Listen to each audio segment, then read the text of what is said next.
Continues from last Friday's term that wrapped up for the U.S. Supreme Court.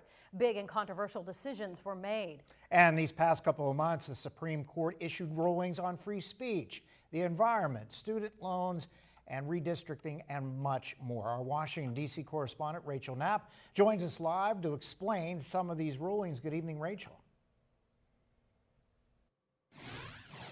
Good evening, Mike and Eva. So in the 2022-2023 term, the Supreme Court issued some rulings that have a significant impact all across the nation. We will keep fighting for borrowers and for each other because that's what we do. One of the most closely watched cases was about President Biden's student loan relief plan. The president campaigned on forgiving at least $10,000 to $20,000 worth in federal student loans.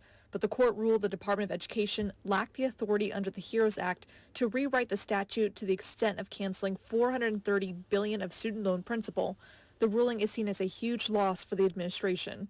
I think the court misinterpreted the Constitution. Also on higher education, the court says universities using affirmative action in their admissions process is unconstitutional, while the court's more liberal justices dissented, arguing it rolls back decades of precedent and momentous progress. The majority ruled that affirmative action violates the Equal Protection Clause of the 14th Amendment.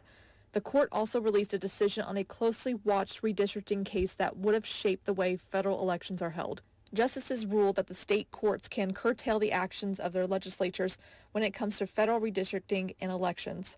Another significant ruling, the court upheld a 1978 law that gives preference to Native American families in the adoption process for Native American children.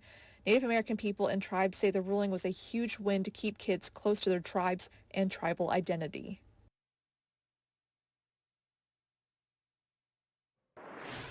Is on their summer break right now, but just before they went on their summer break, the court decided or agreed to take up a case looking at whether or not people accused of domestic violence have the right to own firearms. Now, this case is expected to test the scope of some expanded gun rights. Back to you.